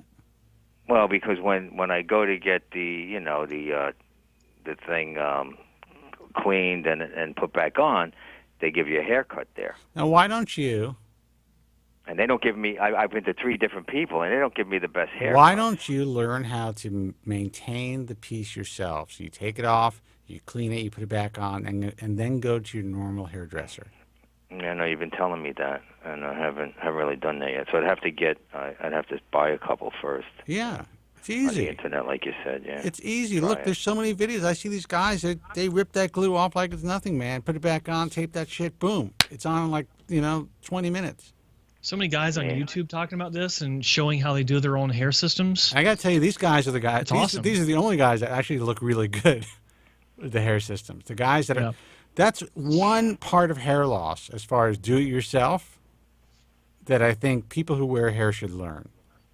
Oh, absolutely. Not the PRP stuff, but the hairpiece stuff, because they learn how to nuance it to make it look natural the way that they want it to be. I've seen guys they glue the thing on and they roll it over and they have this white pen mark and they take the pen mark and then they're actually taking hairs out with tweezers to make it look more real. It's wild.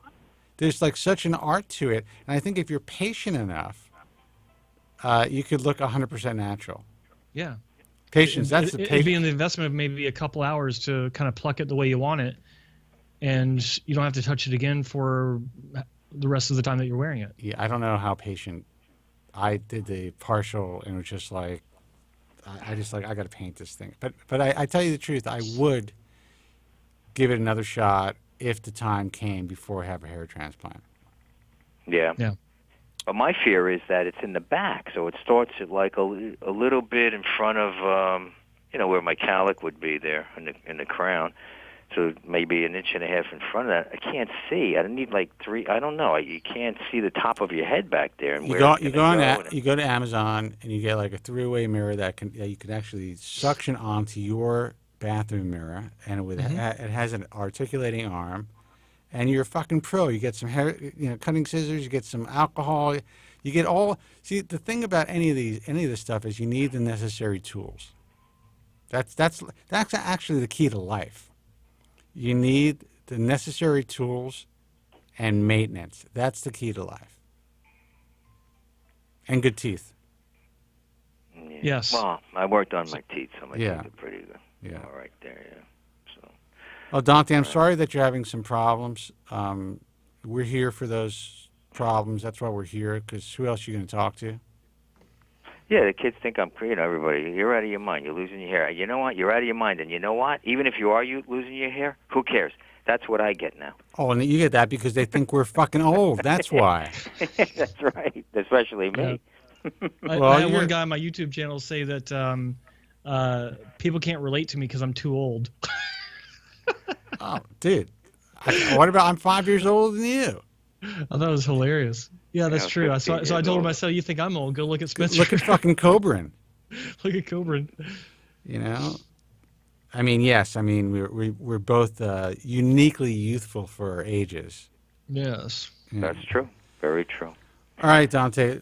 Good luck. All right, guys. I hope you have a better week. And, you know, there's always a little bit of topic. There's always ways. I mean, you're still alive. You still look like you have a full head of hair when you walk out of the house. You could drop dead of a heart attack tomorrow. Enjoy it, man. Don't let shit bother you. All right, I'm going to. You've gotten this far. There you go.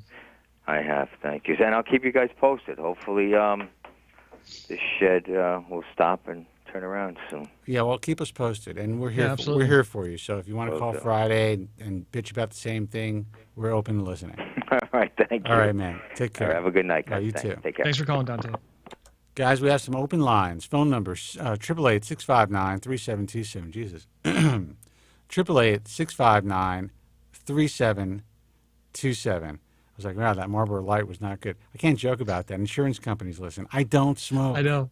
I don't smoke, people. That's a joke. Well, you said on August 28th. Yeah, when I was a little kid, when I filled out my insurance form, I said, when did I stop smoking? 20 years old, something like that.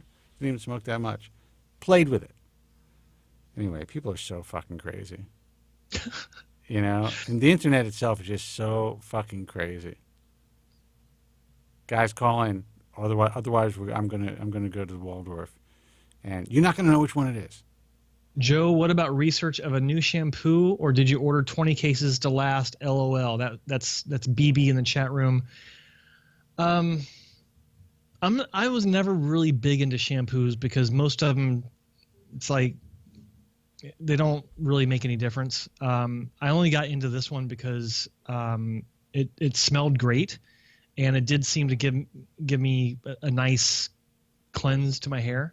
But in the end, it's like, you know, I think that basic shampoos, as long as you find stuff that, if you can find something that's paraffin-free and sulfide-free and stuff like that, you just want to be healthy about that stuff, then you're fine. Unless you have a scalp condition, because then I do use a shampoo called Tardan, which is a tar-based shampoo that helps with like psoriasis and things of the scalp. Nizoral is good. I do actually have Nizoral. Bacteria Line in the chat room says Nizoral. I have that 2%, and I have that because it's a nice alternative to the tar-based shampoos, because you don't want to use tar-based shampoos too much. And with 2% ketoconazole, there is a little bit of a potential boost for maintaining hair, because some studies showed that it's as effective as 2% minoxidil. So it doesn't hurt. But shampoos in general, unless it's for a scalp condition, just find something that's clean. But what I do personally, which has nothing to do with shampoo, is I have about 20 of these shirts.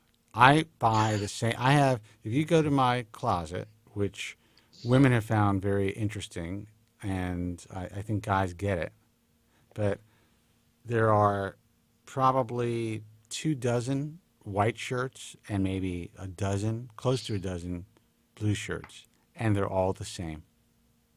So if I find a shirt and I like the fit, I will buy as many that's available in that size. I'm like, I need a large.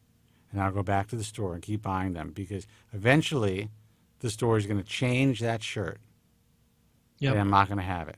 And I usually do the same with jeans, not as much.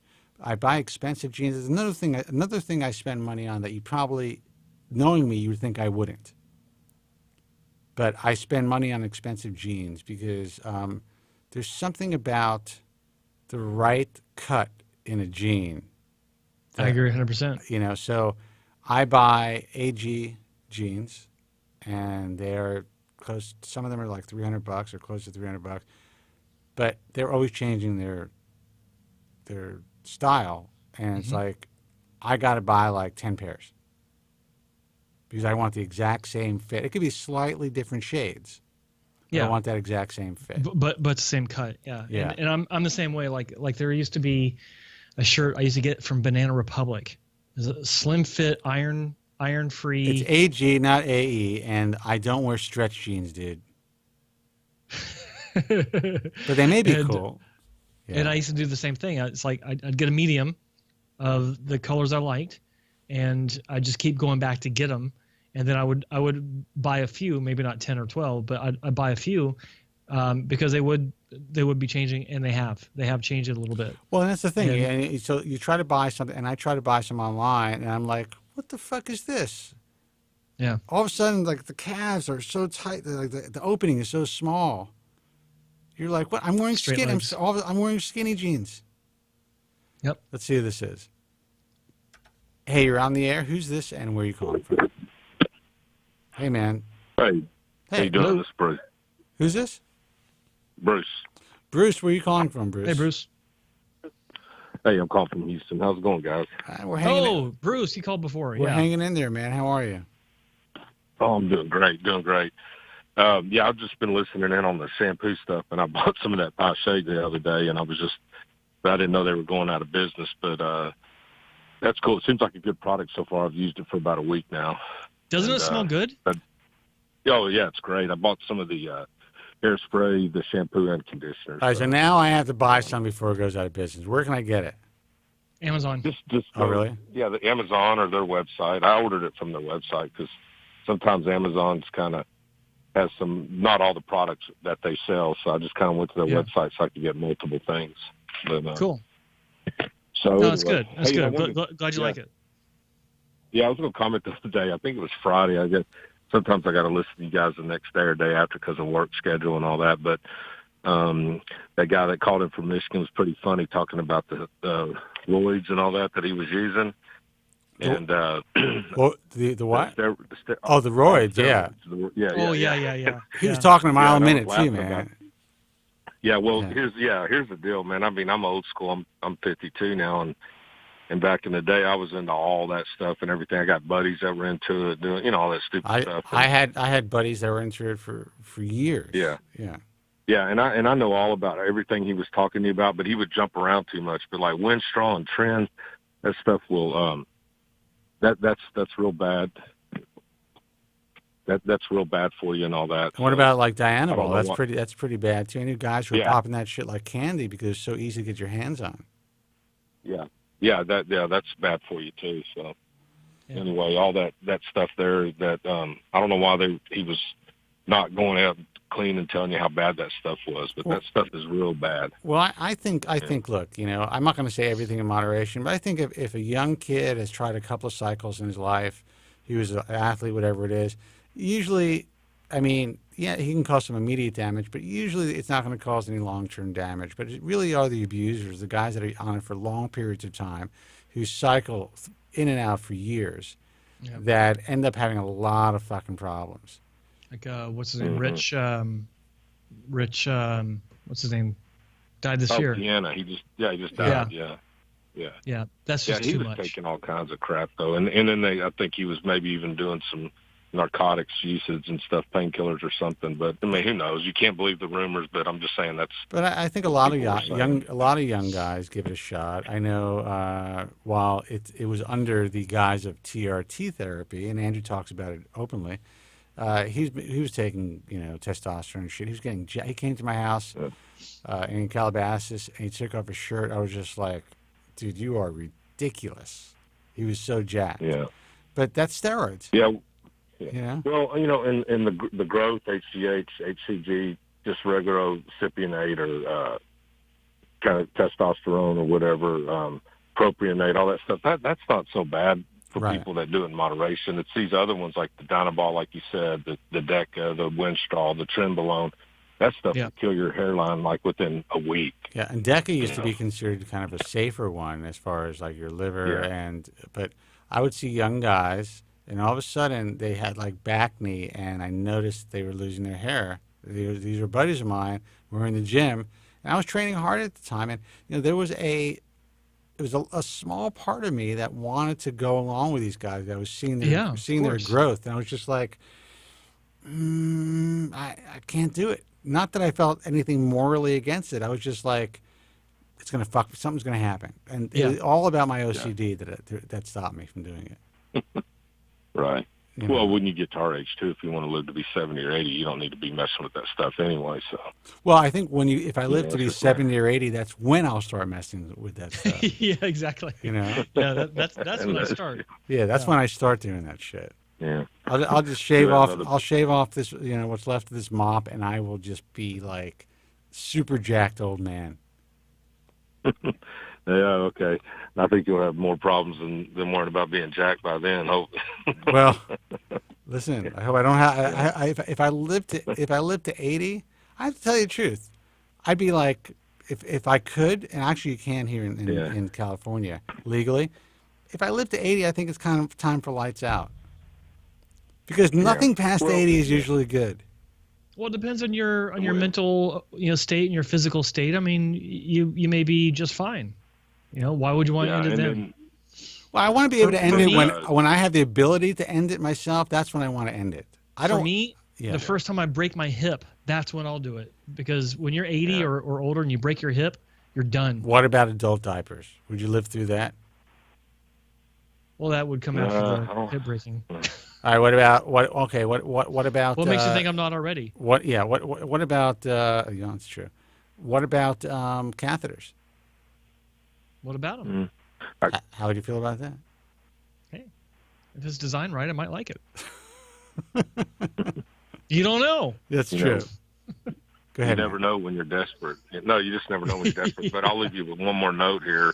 On a serious note, Senator John McCain said it perfect. He said just in his last interview that if it ends tomorrow, he's had a great life and a great ride. So you got to look at every day like that. So well, like and you said, we just lost Joe's camera, but I agree with that. And that's why we were talking. I don't know if you listened to the beginning of the show, but there's a lot of real toxicity in this industry, and I always take it kind of with a grain of salt. And while I have to allow the public to know, and I have to sometimes, throw down a fucking hammer to ensure that this stuff doesn't happen.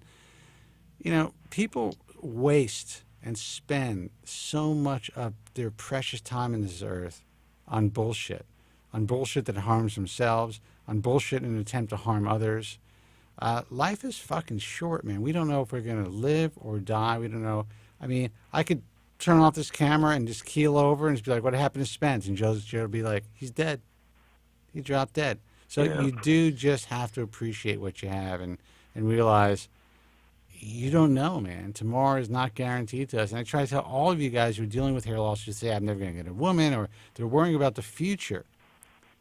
You can't worry about the future. I will have a service on Joe Tillman's The Bald Truth for you. For me? Yes, of course. Well, I appreciate that. I actually have told Common Law and Andrew that if something were to happen to me, to promise me that they would never give you the show. No, I'm just kidding. To keep things going and let Joe try to figure it out. Andrew may have to help you along a little bit, get things rolling. If it involves him flying to my house to set up my gear, deal's off. No, I said, keep going. And I said, frankly, to tell you the truth, I told Common Law, I said, you can collect checks forever. Doctors won't even know I'm dead. Yeah.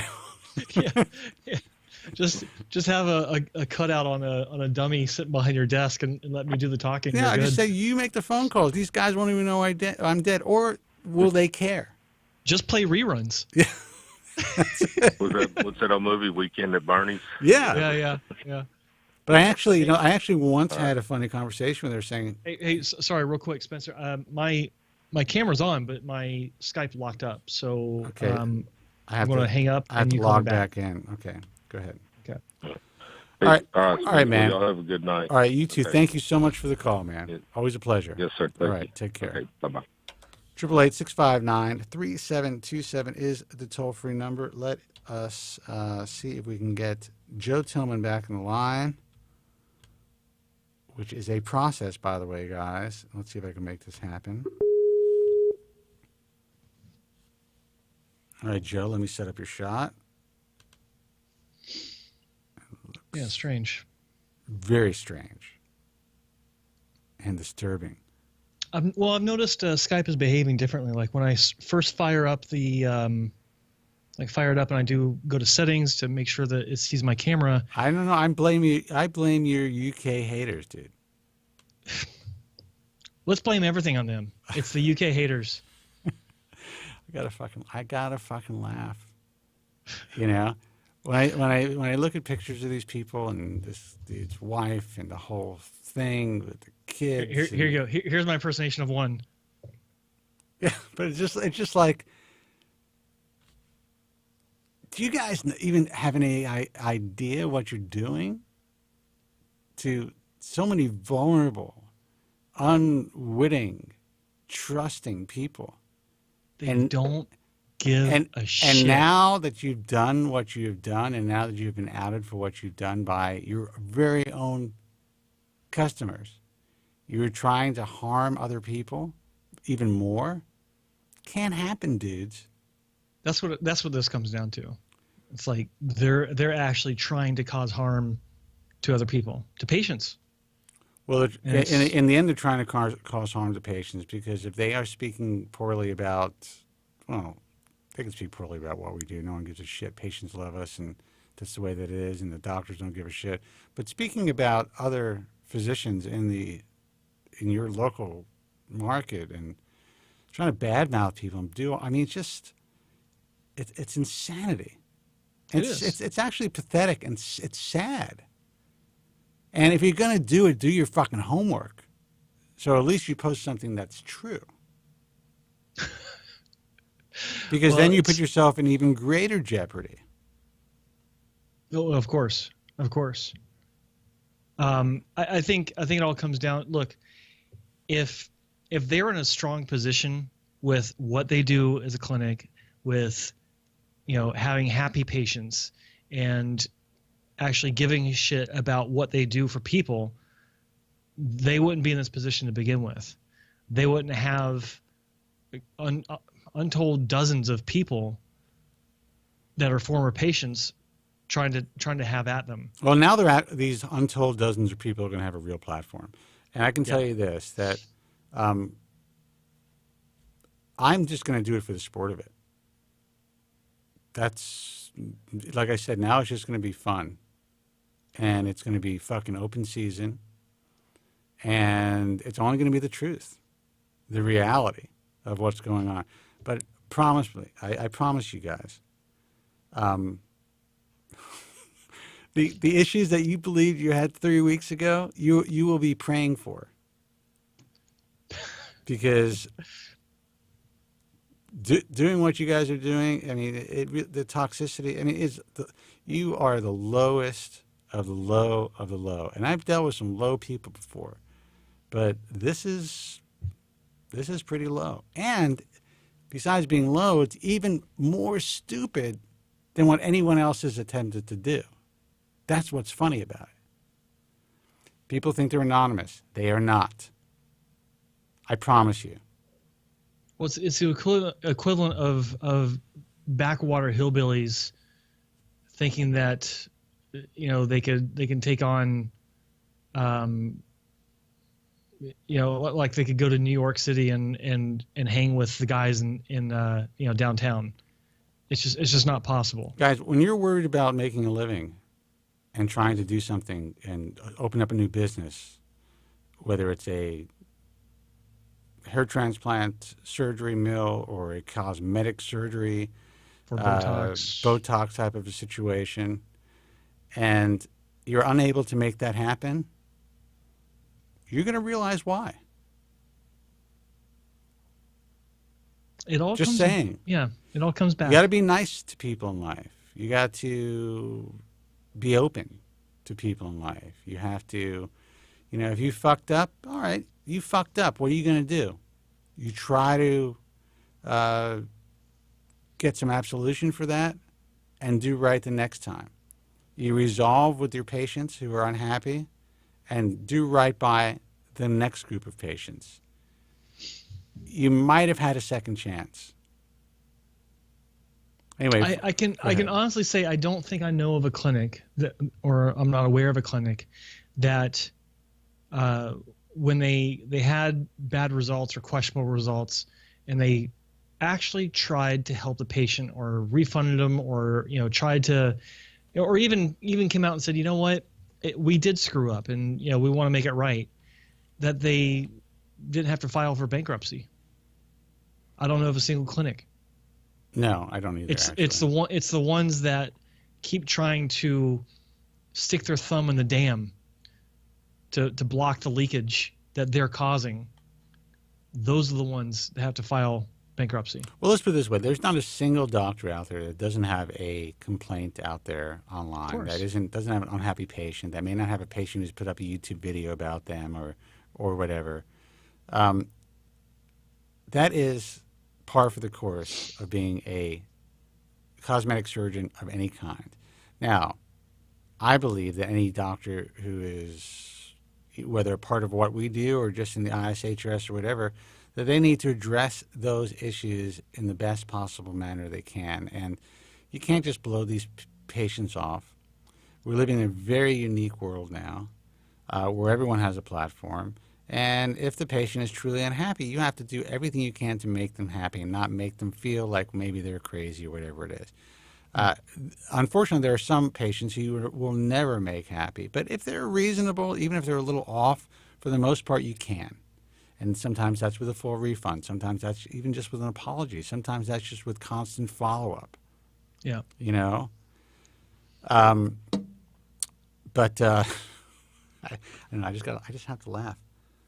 You know, some of the stuff that was like manufactured and created for these sites are just, you know, for these pages are just, they're hilarious.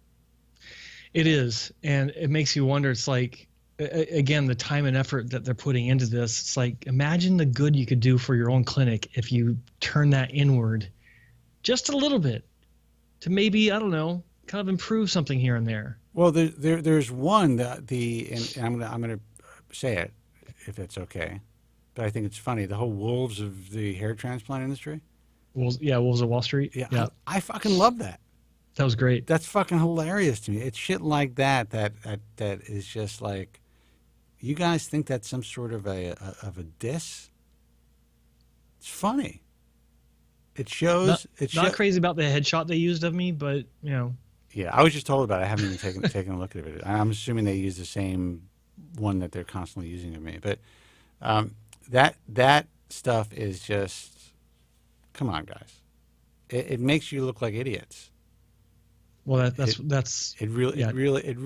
honestly, it really does. Yeah. Be smart. Try to help yourselves out. Now, I have to be, in all fairness, I have to say that, you know, this, we are moving forward with things, but, you know, things could be better or things could be worse. I guess in the end, the choice is going to be yours. The bottom line is the consumer has to know. We're getting in front of this. Everything that's being posted is going to be put out there, verified for the consumer to see, totally explained with paperwork, so on and so forth. I don't mind taking the time to do that because for me, I don't have anything to do. You know, I'm getting bored during the day. I mean, listen, guys, docs, I still work, obviously. I'm interviewing people all day, whatever it is, but that's all fun for me. I need like a project to really focus on, and I think that I fucking found one.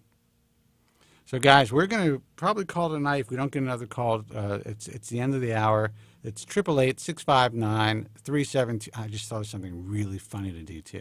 888-659-3727 is a phone number. Anyone who wants to get a last phone call in before we hang up and before we call it a night, give us a call, toll free, 888-659-3727. Anyone listening in the UK, who kind of understands what we are talking about, who may want to call in, now is the time. The number is 0203-3724-683. I know it's late there.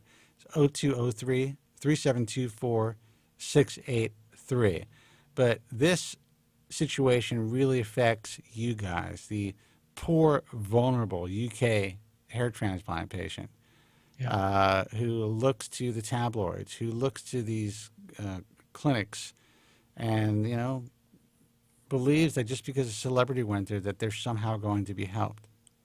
That seems to be a bit more prevalent in the UK than I think it is in the States. There seem to be, I can say that there are more celebrities that are open about going in to get a hair transplant. Yes. And being paraded, on these sites. But I think also there are more Brits going into these clinics because of these celebrities that are, being paraded around. And so it's particularly dangerous in the UK with that environment, with that that atmosphere. So, and I think, as we progress with the show, we'll be revealing more and more as well, and looking forward to people calling in from the UK to talk about their experiences with some of the people that we're talking about. Oh, and absolutely. And by the way, that's a great idea. And I would love to make that happen, get these guys on video. I will even take the time to video them individually. There's no charge for my services, guys. I am now focused and working for you. You've been trying to make this happen. They did it for you. What was I going to say? I was going to say something else. Oh, and apparently the IHRS somehow controls the BHRS, according to these people. I did not know that. Yeah, according to these people. Now that that's been put out there, there will probably be talks that there is some sort of a situation where we can work together, because I really think that they would benefit greatly from what we are going to be able to bring to the table as far as giving them more visibility. Absolutely. And I think that they are really trying to do a really good job to educate local physicians in a really terrible market. Yeah. So I would definitely support them. And, doctors who are listening, I'll probably give you guys a call this week to get that happen. But when I read that, I was like, that's actually a good fucking idea.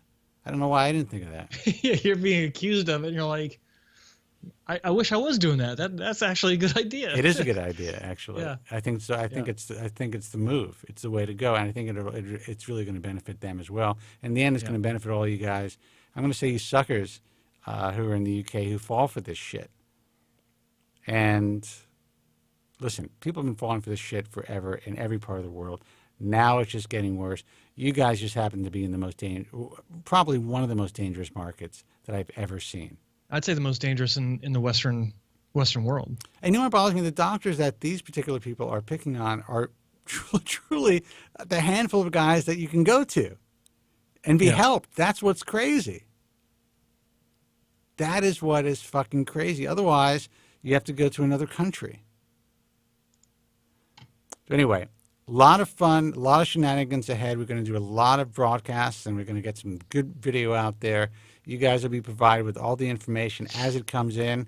Again, I think it's an important project. I think it's a worthwhile project. And I think, and it's not just about teaching people lessons, or it's just, it shows you guys how toxic this industry is, and it gives you guys the opportunity to see some inside baseball of what really goes on, how these people. This is going to make for a great presentation next year in Manchester. In Manchester, exactly. When we're there to this is great stuff. I can incorporate this into my presentation to the public and to the doctors. Yes. At the FUE Europe meeting in Manchester next June 7th, 8th, and 9th, 2019. Yeah. So I actually hope these guys show up. Be great to shake their hands.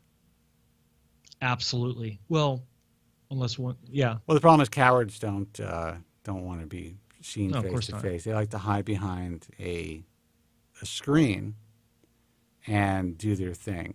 That's the difference. we go out there, we're face first, and we're going to put this out there for public consumption in a way that you guys could never have imagined. Can't even comprehend what's coming. Well, I mean, whatever is posted, we're going to address. Mm-hmm. I want people to see all the negative, completely fabricated information that's being posted and linked to and stuff like that. There's no having to explain it away. It's like, okay, document 2, false and defamatory. Document 3, false and defamatory. Los Angeles Supreme Court. Document 4, document 5, this and that. That's it. That's the way that it is. And it also gives people a lesson that what they're reading on the internet, good or bad, could be such bullshit. Yeah. You really got to do your fucking homework. Guy could have the greatest online reputation in the world, you know, any doctor out there. And it's just because they've been lucky enough to be able to maintain that. It doesn't mean that they're great doctors, and vice versa. So, guys, yeah, it's true. That's the culture that we live in. So, guys, I want you guys to be careful out there. I'm glad that we have this platform to speak about this. Thank you guys so much for calling in. We will be doing the Friday show live, of course. Let me about Joe Tillman's website. That's hairtransplantmentor.com. You don't have a picture of you with the 9mm on that site, right? 'Cause that's a good picture. I don't have it handy. I can get it in about. Well, you know what I think we should do? seconds. What I'm hoping and I'll pay for it if you come out to LA. We should do a photo shoot where we have some fucking weapons. There you go. And then allow these guys, you know, give license to these guys to use it. At least make it look good. Well, it needs to be. Well, my photo was pretty well taken. Yeah. But yeah, you know what? We can do that. We'll do a shoot. We'll license it to them officially, so that if anyone says, "Hey, you can't use the pictures of, you know, Joe and Spencer like that," they'll be like, "Nope, they gave us license. Right. We can." And what we'll do is we'll get all doctors together, put on like mobster outfits. I like that. To be like a cartel. Well, they've already done that though. Remember? Oh, that's true, but we'll do it even better. We'll actually make ourselves look like the cartel that these guys are claiming that we are, and we'll put that out there for public consumption as well. So anyway, what else? Give out the websites who are embedding and promoting this broadcast. Yeah, that would be hairlossexperiences.com, based in the UK, but because we're on the interwebs, anyone and everyone worldwide can and does go to this website. Great guy to work with that runs that website. He is not a mental case. He gets it. He loves working with us. We love working with him. Sadly, that's rare. That's why it's sad that I even have to say that. Yeah. He's one of the good guys, and he supports our message. We support his message and love working with him. So thank you to hairlossexperiences.com. Also, the newest supporter of our broadcast is bellycapelli.forum.it, which is the Italian hair. Sorry. It is the Italian-based hair loss and hair transplant forum. The administrator of that forum was in our chat room earlier. He's a great guy, one of the nicest guys I've ever had the pleasure of knowing. I've known him for about 13 years. Spencer's met him. He agrees. One of the good guys out there. Very normal. Very normal. As which he again said, is just sad to have to say that. As he said, I said, he's a regular dude, man. And that's what we want, regular dudes. And I want to thank everyone. And I know these regular dudes are going to be supporting us through this process that we are going to make very visible and have a lot of fun with it. Because what the fuck, man? You might as well have fun with it while we're educating you guys about the reality of what goes on in this industry. And this has been going on for a long time. This isn't new. But this is particularly egregious because of how many people these people have allegedly harmed. Yeah. I mean, it's the sheer number of people that these people allegedly harmed. For them to take this course of action is unbelievably stupid. It really is. So I want to have fun with it. So guys, look out for that. And somebody in the chat room asked me where they could find the story or the blog of the landslide anti-defamation case, we will be giving you guys that information via video and some other information as well. And I'm probably going to even potentially speak with a couple of attorneys who are well known both internationally about this situation. And it's not going to be vague. It's going to be very specific. And it's going to be to a degree, like when you read about online defamation, they say you have to do this. There's something called defamation per se. And the UK has some very, and in Europe has some very compelling and explicit laws about this type of defamation, especially in this type of a situation. Yeah. Which apparently these people didn't speak with solicitors about. Really? Yeah. You think? Yeah. So it is going to be a very fun fall. And pardon the pun. Yeah. Pardon the pun. All right, guys. Until next time, I'll give out what my website. It's thebaldtruth.com for archives of this broadcast. If you go on the broadcast on the show page right now, on the homepage, you'll see a picture of us interviewing Maria Fowler about her hair transplant experience and her repair experience. That will stay there for a while, just so you know. And we will also be opening up to you guys, even though a lot of stuff was removed because of our terms of service. If you guys behave, you guys are certainly more than welcome to continue to use Bald Truth Talk to get your message out there, because that's what it's for.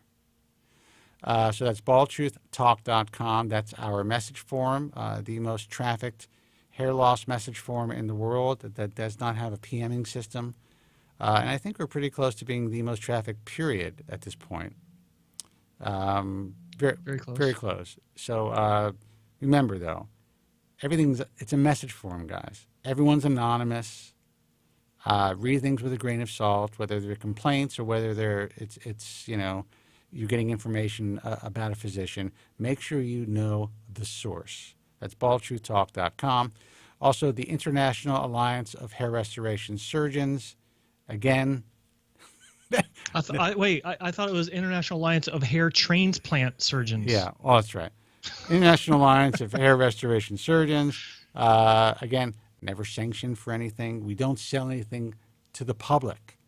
So what we do, like any other organization, is we accept membership fees for doctors that we bring in, except the only difference is we actually we make a choice. We don't accept everyone who applies to the organization. So we are very specific in what we do. The main page of the International Alliance of Hair Restoration Surgeons, and you can read about all of that stuff from a link. I think it's on the main page, or at least, let's see. I want to find that, actually. I want people to read about that. I think that's important. Which one? About members paying dues. Oh, yeah. Setting standards, about a member, find a surgeon, membership in the IHRS, line up, sign more, find a surgeon, membership dues, our members.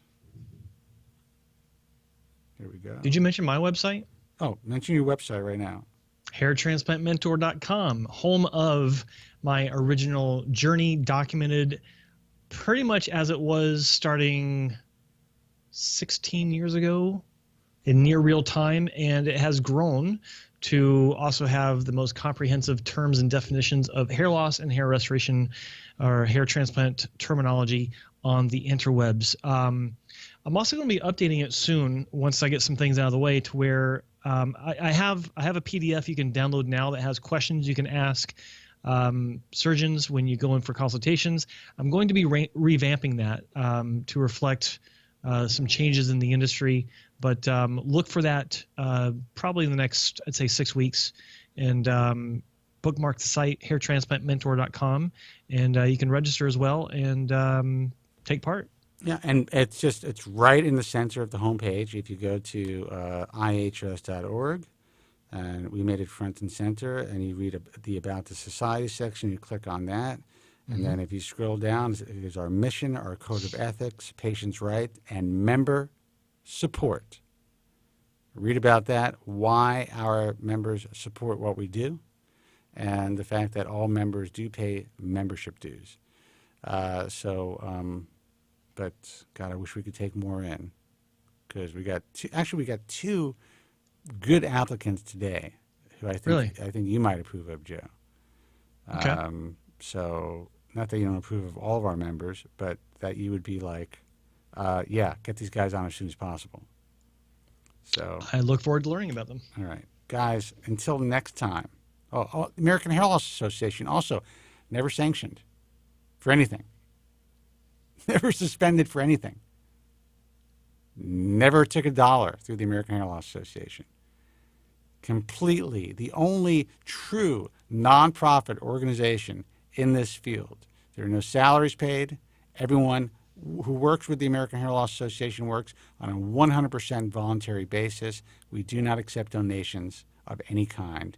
And there's never been $1 that's gone into the American Hair Loss Association bank account from any donor. Important for you guys to know that. Complete open book. Until next time, be strong, God bless, and thank you guys so much for listening. Take care. Thank you very much. I'm sorry for any inconvenience you may have been put to prior to the programme, and I'm glad you enjoyed it. And if you could now leave by the exits at the rear, that'd be splendid. Thank you. Good night. I always hear a lot of guys calling in, and they're always like, down and out about their haircuts. Sure. I lost my hair when I was 16 to 17 years old. That's heavy. Oh, man, I'm sorry to hear that. No, it's all good, man. And the funny thing is that I've learned to overcome it. And I've had I'm much more empowered to be myself now. Well,